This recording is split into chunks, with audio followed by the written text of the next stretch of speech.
మనం ప్రారంభంలో పడాల్సిన యోగం ఉన్నా కూడా మనం మానవ ప్రయత్నంతో తప్పించుకోవచ్చు.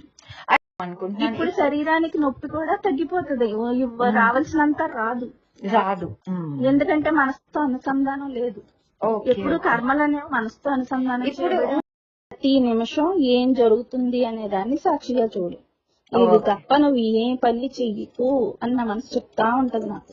అఫ్ కోర్స్ నేను ఆ స్థితిలో ఉన్నానని చెప్పనండి, కానీ అది విచారణతోటి దాన్ని నిలబెట్టుకుంటూ వస్తానన్నమాట. ఇప్పుడు అది ఎలాంటిదంటే, మీకు సూర్యోదయం యొక్క వెలుగు లేదు, మీరు టార్చ్ వెలుగులో ప్రపంచాన్ని చూస్తున్నారు. అలాంటిది అన్నమాట ఇది. దీన్ని విచారణ అంటారు. ఆత్మ విచారణతో నేను గడుపుతున్నాను జీవితాన్ని ప్రతి నిమిషం. ఆత్మస్థితిలో నిలబడి గడుపుతారు. దీనికి దానికి ఉన్న డిఫరెన్స్ ఏంటంటే, ఇది టార్చ్ లైట్ వెలుగులో ప్రపంచాన్ని చూడటం లాంటి, అది సూర్యోదయం సూర్యుడి వెలుగులో చూస్తాం. అంత స్పష్టంగా ఉంటది అప్పుడు జ్ఞానం అనేది. ఆ జ్ఞానంతో జీవిస్తాం అన్నమాట. ఇప్పుడు ఈ స్టేజ్ ఇది అదే నిమిషం ప్రశాంతంగా ఉంటావు, హాయిగా ఉంటావు, దేనికోసం పరుగులెట్టావు, ఉన్న చోట కూర్చుని హాయిగా ఏది ఉంటే అది తాగుతావు, తింటావు. అలాంటిది అనమాట. ఎంత బాగుంది. నా జీవితంలో అలా అయిపోయింది, ఇలా అయిపోయింది, భవిష్యత్తులో ఏమవుతుందో ఏమీ లేవు. ఇంకా అప్పుడు ఏమవుతుంది, జరిగేది కూడా చాలా పాజిటివ్ గా చక్కగా నీకు ఏ నొప్పి లేకుండా సాగిపోదు ఇంకా లైఫ్ కూడా.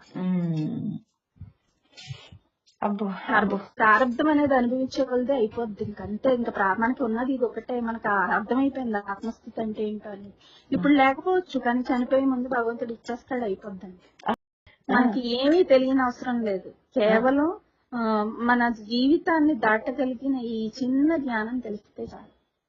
మనకి తర్క మీమాంస శాస్త్రాలు తెలియకపోయినా పర్వాలేదు, కానీ ఈ నిమిషమే మోక్షం అంటే ఏంటి, ఈ నిమిషమే ఉంది మోక్షం. బంధం మోక్షం రెండు పక్క పక్కన ఉన్నాయి. బంధం వైపుకి వెళ్తావా మోక్షం వైపుకి వెళ్తావా అనేది నీ మీదే ఆధారపడి ఉంది. నువ్వు బంధం వైపుకి వెళ్ళాలనుకుంటే అన్ని ఆలోచనలో చెయ్యి. మోక్షం వైపుకి వెళ్ళాలనుకుంటే ఎప్పుడో వచ్చేది కాదు మోక్షం అంటే. నువ్వు ఎప్పుడో సాధన చేసిన తర్వాత వచ్చేది కాదు. నువ్వు ఈ నిమిషమే చూసుకో, నువ్వు బంధం వైపుకి వెళ్తావా మోక్షం వైపుకి వెళ్తావు. బంధం అంటే అర్థం ఏంటంటే, నువ్వు ఆలోచనలతో దాంతో అటాచ్మెంట్ పెట్టుకోవడం కర్మతోటి. మోక్షం కావాలనుకున్నాం అనుకో, ఏ ఆలోచనలో లేకుండా ప్రశాంతంగా హాయిగా జీవితాన్ని ప్రతి నిమిషం గడుపుకుని వెళ్ళిపోవడం.